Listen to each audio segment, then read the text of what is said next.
Selamat pagi dan salam sejahtera kepada saudara-saudaraku yang saya kasihi dalam Kristus Yesus. Kembali kita bertemu dalam renungan pagi. Sebelum kita mendengarkan firman Tuhan, mari kita bersatu di dalam doa.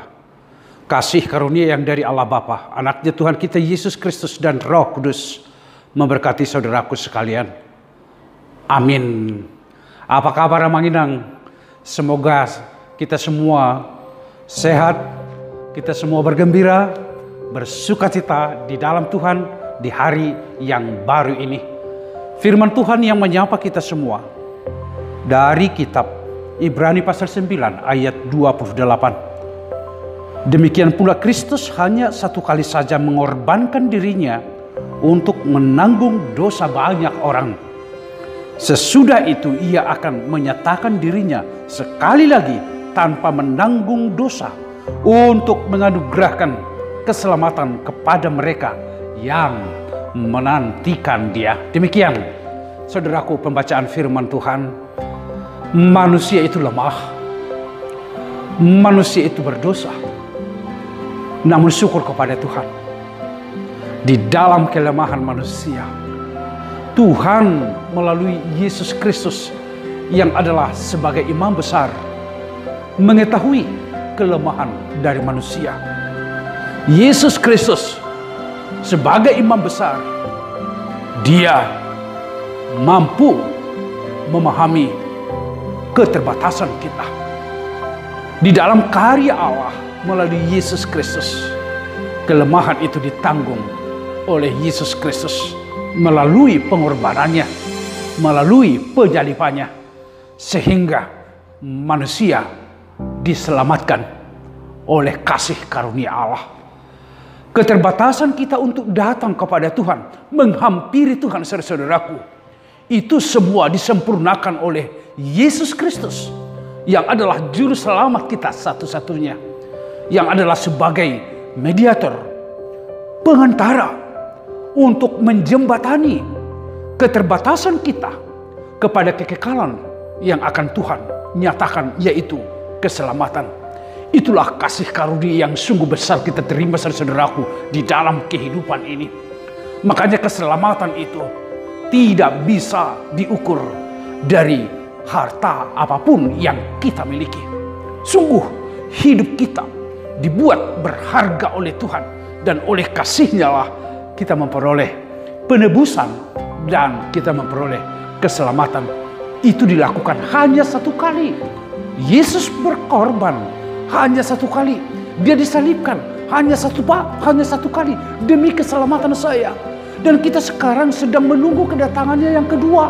Sehingga di dalam penantian kedatangan yang kedua, satu hal yang harus kita yakini, saudaraku, bahwa kita semua adalah orang-orang yang sudah ditebus, orang-orang yang sudah diselamatkan oleh Kristus Yesus di dalam kehidupan ini.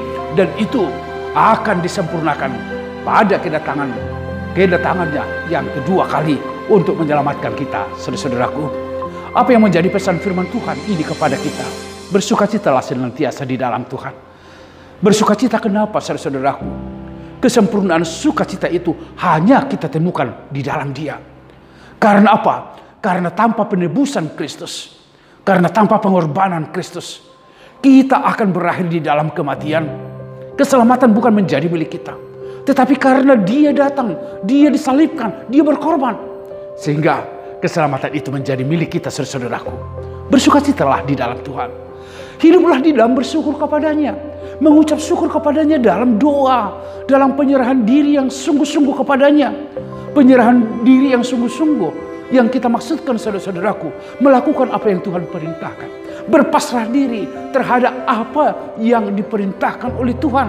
Memegang teguh iman kepercayaan kita dan melakukan apa yang menjadi kehendak Tuhan di dalam kehidupan. Di sanalah buah ucapan syukur itu. Sehingga penebusan itu betul-betul menjadi karya kehidupan bagi semua orang. Bukan hanya untuk diri kita, tetapi juga bagi semua orang. Yang ketiga, saudara-saudaraku, Kristus sudah mati, sudah berkorban untuk kita sekali, dan itu untuk selama-lamanya. Marilah di dalam hidup ini kita kaya di dalam perbuatan kemurahan hati, perbuatan-perbuatan baik, kebajikan, dan membangun kepedulian satu dengan yang lain. Kristus sungguh peduli terhadap kita, terhadap saudara-saudaraku. Kristus peduli terhadap semua penderitaan kita, terhadap semua kelemahan kita. Kristus itu peduli, murah hati kepada kita. Sehingga buah orang-orang yang sudah memperoleh keselamatan dari Tuhan, dia akan kaya di dalam perbuatan-perbuatan yang baik, perbuatan-perbuatan kepedulian, perbuatan-perbuatan kebajikan, supaya hidup ini menjadi hidup yang diselamatkan, hidup yang penuh sukacita, hidup yang penuh dirayakan di dalam kegembiraan.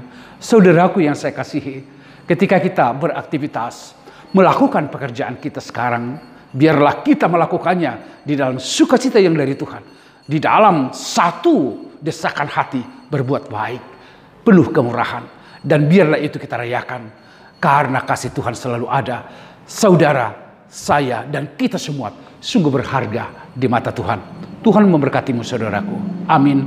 Terima kasih ya Allah untuk firman yang telah menyapa kami. Engkau yang telah berkorban untuk kami semua, supaya kami memperoleh keselamatan. Itu Tuhan lakukan sekali dan untuk selamanya. Terpujilah Engkau. Biarlah kami orang-orang yang diselamatkan ini kaya di dalam perbuatan baik, kebajikan, dan peduli terhadap kehidupan ini, supaya hidup kami menjadi hidup yang takut akan Tuhan di dalam keselamatan yang Tuhan berikan. Berkatilah umat-Mu ini, biarlah mereka penuh kegembiraan, bersukacita dalam hidupnya, karena Tuhan selalu memberikan mereka kesehatan, memberikan mereka kekuatan, dan memberikan mereka sukacita penuh di dalam Tuhan. Terpujilah nama-Mu dalam Yesus Kristus. Anugerah Tuhan kita Yesus Kristus, kasih setia dari Allah Bapa, serta persekutuan Roh Kudus memberkati saudaraku sekalian. Amin. Saudaraku, kita adalah orang yang sudah diselamatkan oleh Tuhan. Oleh karena itu, kerjakanlah keselamatanmu dengan takut dan gentar. Tuhan memberkati kita semua.